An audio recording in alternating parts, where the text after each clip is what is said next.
Hi, I'm Sarah, And I'm Tess. and this is the Basically Bookish Podcast. We recently finished reading People We Meet on Vacation by Emily Henry and wanted to chat about it. The weather is warming up, and this feel-good romance novel is a great choice to bring along on your spring or summer vacation. So we thought this would be the perfect time to review the book. This review will contain spoilers up until about chapter 20, but we won't spoil the end of the book. So let's get into it. All right, so we've just read chapters 1 through 10 on People We Meet on Vacation by Emily Henry. Let's talk about it. What are you thinking of the book so far? This is my third Emily Henry book, and I love Emily Henry. I think that her books are like little bonbons. You can just like eat them up, and they're really fast and fun. And I love the characters that she creates. Yeah, I'm really enjoying the characters in this book. So we have Alex and we've got Poppy. And I really like that they have a kind of grumpy sunshine dynamic, with Alex being a bit more reserved, at least when he's like public facing, and Poppy being a little bit more free-spirited. Right. I She really will likes to like needle him. Right. And I will say that Poppy's character did kind of teeter into manic pixie dream girl territory a little bit for me, Sure. but I still found her character to be really endearing overall. Yeah, me too. So one thing I like about the book is that it transfers between 5 summers ago, 10 summers ago, and currently. And I really like to see the character development. And also, I think that Emily is creating that intrigue by going between the different chapters. You're seeing how things started, how things fell apart, where things are now. And I think that it's really creating a multifaceted relationship. As far as my understanding goes, it seems like the three timelines we're following are when Poppy and Alex first meet in college, their first trip together, and they're going on this trip after 2 years of not speaking because something happened on one of their vacations, which led to them no longer speaking. And I have to know what happened on that Croatia trip. Yeah, I think that's the intrigue that she's creating. Poppy works for a freelance vacation magazine. I love the name of the manager, her boss that works there. It's Swapna, which I feel like is just the best villain name I've ever heard. Like villain Absolutely. swap. That character is very much giving me Glenn Close in The Devil Wears Prada. Yes. Yeah, I'm picturing there's got to be like antenna or horns that are coming out. I think we're just reading too much fantasy.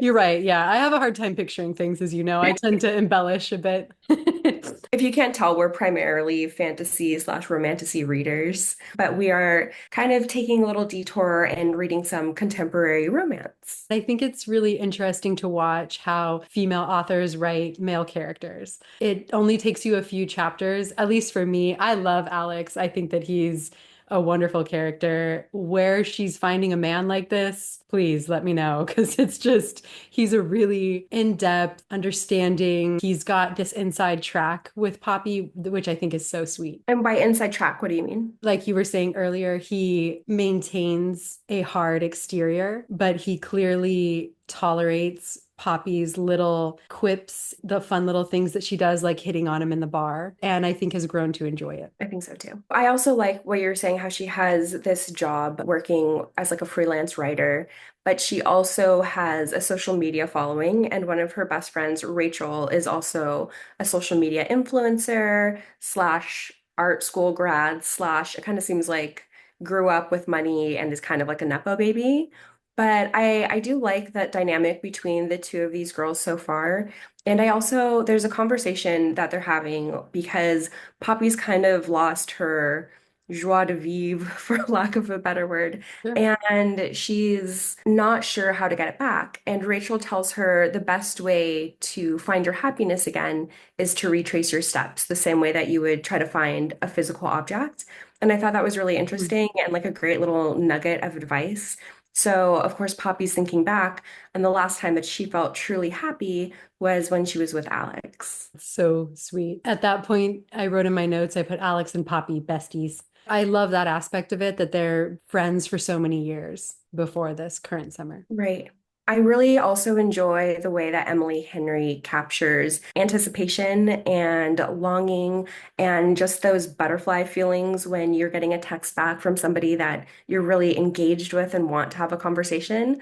I thought, or even those little awkward silences, like the first awkward silence of this current trip, and just these small little kind of like slice of life moments that make this book feel so real and so lived in and feel like we're there with these characters. For sure. She has such a good way of painting a scene and making it contemporary and light. And again, like you were saying, the anticipatory aspect, even the unspoken dialogue between them is just very fun and exciting. I agree. It's difficult to go from fantasy to modern day, no fantasy, but it's still, I think that Emily Henry does a great job of making the entire experience like a little can of poppy soda or something. It's just like, it's very light, it's effervescent, it makes you kind of swoon a little bit, and it takes you out of your day to day. Right. I feel like she's very good at romanticizing the mundane.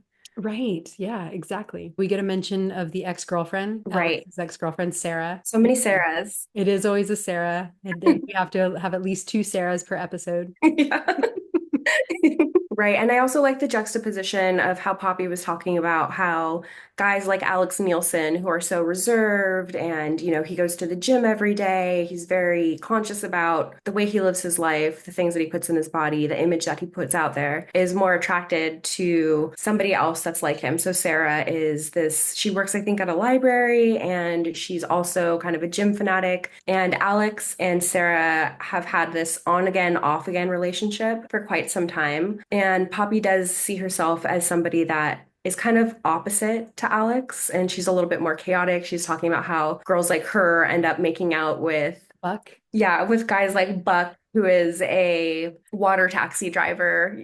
And I do think that this is a really interesting dynamic between the two of them. The other thing about Sarah is we kind of get this little hint that when in present day, when Poppy brings up Sarah, Alex just kind of pushes her comment off to the side. And so she's kind of wondering if they're kind of starting things up again. Because Poppy knows that if Alex and Sarah were fully together, then there's no way they'd be on this vacation together to go to his brother's wedding. And she also knows that if they do end up together ultimately, she's never going to be close enough to Sarah to maintain her current relationship with Alex, which I thought was a very interesting insight into kind of the dynamics of adult relationships and how these sorts of things do sort of tend to play out. Yeah, he does seem to dodge any questions about Sarah. I think that there's probably some more that we're going to learn about that as the book goes on. Me too. I'm also a little bit apprehensive about the fact that we're already going into this current day trip, omitting information from Alex, right? Because essentially what happens is that Poppy wants to go with Alex to Palm Springs because his brother's getting married there.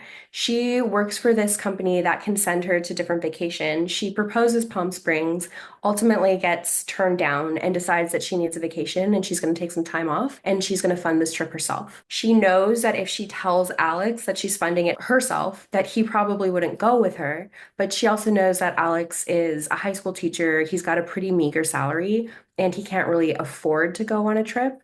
So she's just kind of, she's not outright lying to him, but she is omitting information. And I think that when you're already trying to repair a relationship and going into this kind of tentative friendship or rekindling of a friendship, I think that that can lead to some bumps later down in the road. I think in classic style, it's going to come up and he's going to discover that she's paying for it somehow. And there's going to be maybe an explosive moment. Some sort of third act breakup. But I'm excited that we're going to Palm Springs. Love Palm Springs. Yeah, it's going to be great. I love the drive out there. I thought was the classic Palm Springs drive out the 111. Absolutely. And then just getting hit with that heat. Yeah. It's just like, I can't sleep in this heat. And it's like, get used to it. Yeah. Alex has some very interesting hangups, things like feet should be private, and he doesn't like any cover songs of anything, but also he's a big karaoke fan. So I don't understand how you can be both of those things. Absolutely. The karaoke and cover band comparison is kind of spot on. I didn't really notice that at first, but absolutely. But I kind of relate to Alex in some of his, little nitpicky things. And I also love that this conversation, I think it starts out with Poppy being like, these are things I love, and Alex being like, these are things I hate. Yeah. And I'm Team Alex on that as well. Right. Again, like we were saying, Emily Henry has these moments that are so little, but you can tell how much they mean to the character. And so, for instance, the night that he texts back the first time, I found myself writing, "Yay, he texted back." And when they landed and gave each other a hug, there was something about that hug at the airport that was just really electric. I know. And then we finally get to the hotel, and I screamed at my husband, there's only one bed.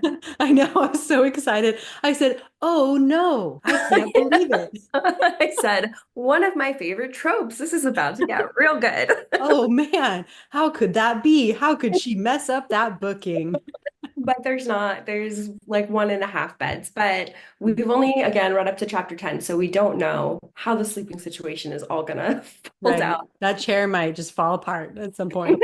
Who knows? Struck by lightning, Violet Sorngale, are you here? Yeah, it might melt in the heat. It's true. This is my first Emily Henry book, and I really love it. I think this is perfect for the spring or the summer, or a little vacation, reading by the pool or on the beach, or even on an airplane, which is kind of why we decided to film and release this video when we're doing it. But yeah, I'm really enjoying it so far. Yeah. There's a scene in chapter 10 where Poppy has just gotten done making out with Buck. She returns back to the tent and Alex is sleeping. He wakes up and asks her how things went. And I think in that moment, I realized that Poppy is trying all her options. She's going out and seeing what's available right in front of Alex.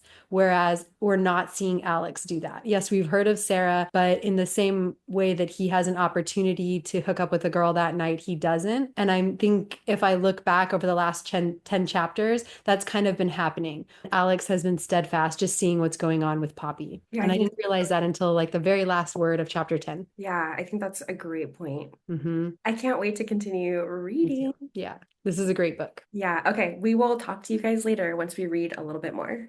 Bye. Hey, so we're back again, and we've read chapters 11 through 20, and we just wanted to come and chat a little bit more. Yeah, I feel like the book's really starting to heat up. Yeah, absolutely. My first little note that I took was I had this moment where they were hanging out by the pool drinking like margarita slushies from CVS. And I was like, what is happening? Like, this is so not fantasy. I'm like used to my dragons and my magic. I'm like here, Yeah. just chilling by the pool. I'm Yeah. loving it. I feel like it's funny that there's enough to even write an entire book because it's just like two people having a normal life and they aren't out, killing the king of Ardaland or anything. Yeah, but still so enjoyable. Yeah, very enjoyable. I really, I can't wait for some of the backstory to come in the future chapters, which I think they're really building it up to the Croatia trip. Me too. Mhm. And I'm starting to think more and more that, so at first I kind of thought there was some sort of blow up fight that happened. And now I'm thinking that physical boundaries were crossed Hmm. and that caused some sort of conflict. You What do you think think? You think Poppy crossed a physical boundary with Alex? Yes. Yeah, she does tend to push the boundary a little bit. Yes. And I think there's a couple times where she kind of finds herself like fantasizing about specific things. So I'm like, I think something happened. Because it was in the chapter 12, which was 9 years ago, with the 500 condoms. After they have like a pretty deep conversation where we actually learn some backstory that Alex's mother died, giving birth to Alex's brother, and that Alex's father is distant. Right afterward, there's a scene where Poppy really wants to kiss Alex. I thought that it was like the perfect amount of anticipation, but nothing happened. Yes, I feel like the yearning in this book is so real. I really Right. feel just like the tension between these two characters. Yeah, it's really cute. And at first, I wrote for chapter 11, I said, Alex definitely likes Poppy, and Poppy definitely likes Alex. I think if we were ever to get like a reverse POV from Alex's point of view, I definitely think it would be a like he fell first sort of a deal. That's really cute. I hadn't even thought about getting Alex's point of view. So cute. And what do you think about the dynamics between Poppy and her family. So her family is kind of over the top and brass, loud, and they like eat things, and the yard's full of junk. Mom's always flittering about. That's That's like right. they're kind of hoarders, and she's very, very protective of them. I think that she tries to keep them hidden away a little bit. She loves them very much, but I think that she knows that they'd be a little bit too much for Alex. And so she keeps them tucked away because they're hoarders. Yeah, I thought it was interesting too, because I do think that she is a little bit more comfortable around Alex and Alex seeing that side of her versus her boyfriend Julian, who came over one time and was like, "Oh, I feel like I understand you more, and like how I understand why you had to run away from here." And he kind of treats her parents with pity, whereas I feel like Alex is a little bit more understanding. And just in the same way that Alex doesn't mind when Poppy sees him undone and in his raw form,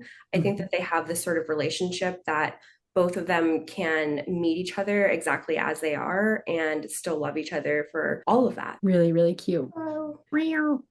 Hello. Do you want to say hi? You go, Who hey, says hi? Poe. Meow.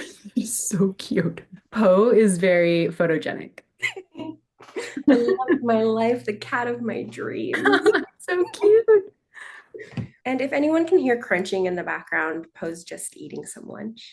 While we're kind of speaking about Julian, I laughed out loud when Julian tells Poppy, I don't want to get married and that's not something I'm interested in.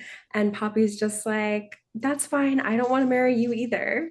I thought Yeah. that was such a cute, like perfect response. I really Yeah. love Poppy's character and like her just quick wit. Yeah, she's really thoughtful when she is dealing with everyone in her life, even the people, her coworkers and everything. She's really thoughtful about it. And little things that maybe I would excuse as like white lies, she's definitely like taking those to heart. And she doesn't want to be hiding anything from Alex, which is really sweet. Right. We learn in chapter 13 that Betty, which I think is Alex's grandma, died, that they stopped talking for 2 years after that, after the Croatia trip. Right. So I think that she died in that span of time that they weren't talking. Hmm. Because if they had still been talking, I think she would have known about that. And I think that not only did his grandma die in that time, but also his cat died in that time, the cat that she hated. And Yeah. he's now having these like back spasms. He bought a house. Right. It's just kind of all of these big life moments that happen that kind of highlight how entwined these two were and how all of a sudden, like, it's crazy that Poppy doesn't know that his grandma died and that he bought a house. And really quickly, just on the topic of Alex's grandma, we get like 2 paragraphs about this woman, and I know more about her than half of the side characters in Fourth Wing. Do you know what I mean? It You just know, yeah, it's really interesting to see how every author writes the different ancillary characters and how you can give so much detail or you can withhold so much detail. And I wonder if that's a storytelling technique that Yaros is using in Fourth Wing. we'll see. She's keeping it intentionally vague We'll or see. not. In chapter 16, I thought that Alex had a really sweet speech about what he wants. I want what my brothers have. I want to get married and to have kids and get really fucking old with my wife and to live in our house so long it smells like us. And it's all the things that you think are unbearable to Poppy. And I thought that maybe that was the misunderstanding that they have. Alex wants to have a very deep relationship with Poppy and didn't feel like she was ready for that or something along those lines. Right. Or just, I think that it kind of parallels the conversation that they have when she's going through his dating app. He, is presented with, this really cool girl, and she just kind of keeps equating everyone to Sarah Toval. And she's like, every guy, when you're presented with a really cool girl who thinks for herself and has like all of these crazy endeavors going on, like guys will always pick the kindergarten teacher. They'll always pick the safe answer. They'll always pick the kind of plain Jane girl who will make a great wife and mother.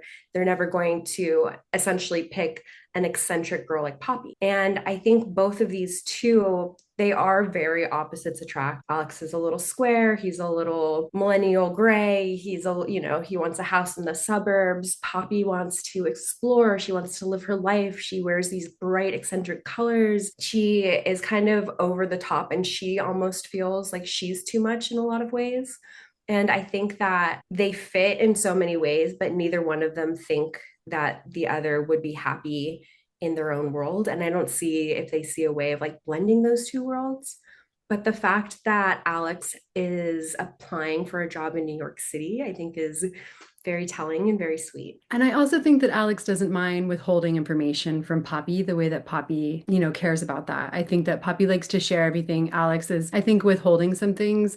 And also, there's that part in chapter 14 where Poppy says, "You tricked me and you probably lied about answering those emails." Alex replies with, "I don't even have an email address." And they both kind of laugh. It kind of shows a little bit more about, like what we were talking about earlier, that so much has happened in Alex's life in the last 2 years. And he really hasn't shared any of that with Poppy. One other thing that I really love about the book is that we're jumping from city to city in each chapter. We've got the New Orleans trip in chapter 17, and I love just the entire story that they're going to all these different places, and it really sets like the scene and it makes it exciting for the reader. Yeah, I think that that is such a testament to Emily Henry and her writing style and how she can really put the flavor and texture of a certain environment in just, a short amount of words, really.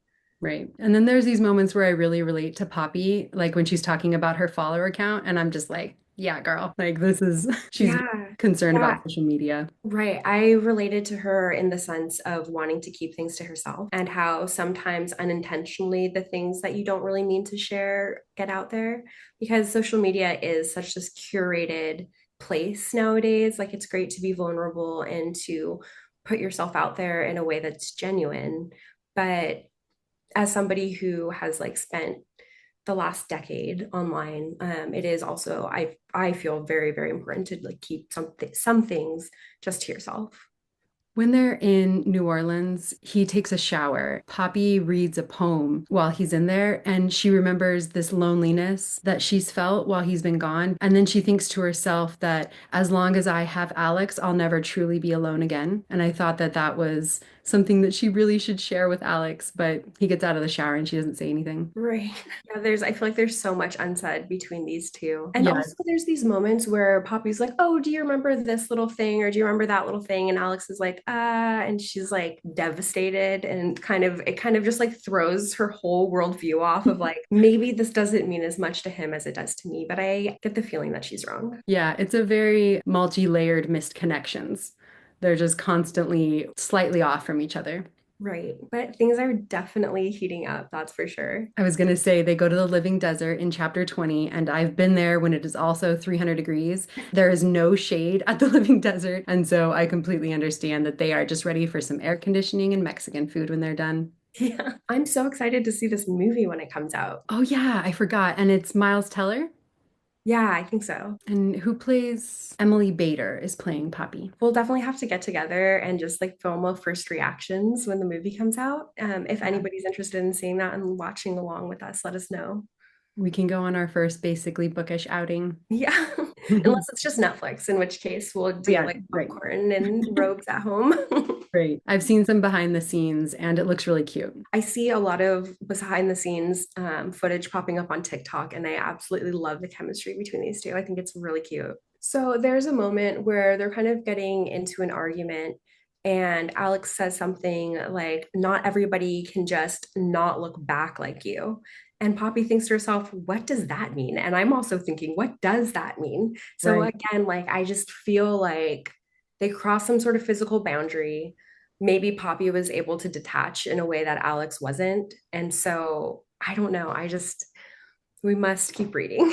Let's keep reading. We know that it's going to happen in Croatia, so I'm really looking out for that chapter. Same. Okay, so I will see you next time when we finish this book. So now that we finished the book, what do you think of it overall? I thought it was really cute. I felt like there were a couple of one-liners in there that were really captured my heart. Like, for instance, the line, "It feels like you invented me." And I love whenever my invented book characters say that it feels like they were invented, because they were. Oh, that's so interesting. I had the complete opposite reaction to that. Oh, that's so. It took me so far out of the book. I was like, no real human being would say that to another person. And if they did, like, what is wrong with you? Yeah, I thought it was just very quirky that an invented book character would say, "It's like you invented me." And you were. They did. I think if I had a romantic interest be like, oh, it's like I didn't even exist until you came along, I'd be like, well, I feel like you have some work to do. Yeah. Yeah, for sure. Yeah, it definitely was a roll your eyes moment, but I just love whenever there's like a real meta moment in a book where they say something where they act like they don't realize they're a book character. It cracks me up. Yeah, I love that. That's so cute. Like I feel like it's great. I mean, this is what art is about, right? Having different reactions and it pulling different things out of different people. Yeah. So when they're on their Tuscany trip and Poppy's getting made fun of a little bit because she does enjoy reality TV, there is something that I found really interesting in there. Poppy says and comes to the realization through watching The Bachelor, so much of love is about who you become with somebody else and also like picking a life. And so much of that isn't actually about the other person, but who that makes you in return. And I found that to be really interesting and something that I hadn't thought about before, but I definitely think it's true. Yeah, just sort of like you get what you give. Yeah, more like what would my life look like with this person? You know, the role that we step into based on the people that we're surrounded by. Or like the situation that we're in, Right. the person that you become in that situation. It's really interesting that you would make that connection because we're watching Poppy to go to all these different situations and she's acting differently throughout them. And you get to see her sort of bounce around and experience all these different lives that she could have. There is a little bit of spice in this book, but I definitely think that the spicy scene was written very well. There is just one spicy scene in it, and I definitely felt all of the longing, the anticipation, the apprehension, the adrenaline. And I really felt like I was there in that scene, experiencing hooking up with somebody that you really care about for the first time. It didn't have like a bunch of unnecessary descriptions, it wasn't overly sexualized, and I actually really enjoyed how it was written. Yeah, I agree with that. It also wasn't where I expected it to be in the book. I expected it to be on a different trip. And so it was exciting because of that reason, because I also wasn't expecting it, just like I think the characters weren't either. The way that Emily Henry unveils this relationship is almost like a horror story. It's like a car accident in slow motion. That's what it felt like because I was like, oh, that's sweet. Oh my God. Like, don't do that. Why are you doing that? I feel like Poppy was really manipulative in some points, you know. I agree with that. I don't know if we're going to keep this in, but I thought I'd ask, what do we think of the preemptive vasectomy? I Or thought no? that was a lot to take in, but it also made sense with Alex's past. There's even a line that Poppy says, for me, a surprise pregnancy is a life-changing event. For Alex, that's a potential death sentence. So I can see, especially, Alex seems to be a very kind of type A type of guy who likes to have his ducks in a row, likes control for a lot of his life. And I think that it makes sense for his character because I'm sure he's very well educated in the fact that like that sort of procedure is reversible.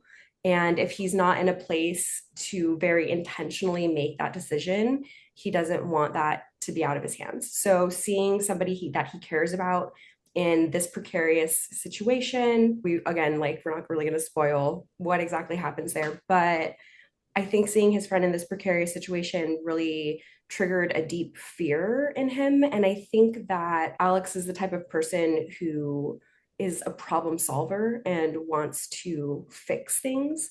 And this is something that he feels that he can preemptively do to not have this really bad situation occur to anybody that he cares about. What did you think about it? Yeah, I also thought it was a lot to take in. I think it revealed more about the relationship to me and about Alex than he expected it to reveal. I think it showed me a lot about how much his mother's death did affect him and how raising his brothers had a deep effect on him. And then I also think it showed me how deeply he cared for Poppy. She walked away from some incidents unchanged, whereas he was completely changed. Right. Which is also really interesting because I think that that is a common conversation that the two of them have, where he's kind of like, you just take things so lightly. You can just pretend that things didn't happen. You can just go about your life. Whereas for Alex, I think both of these characters feel things very differently, but the way that they choose to interact with the world and deal with those emotions is very different.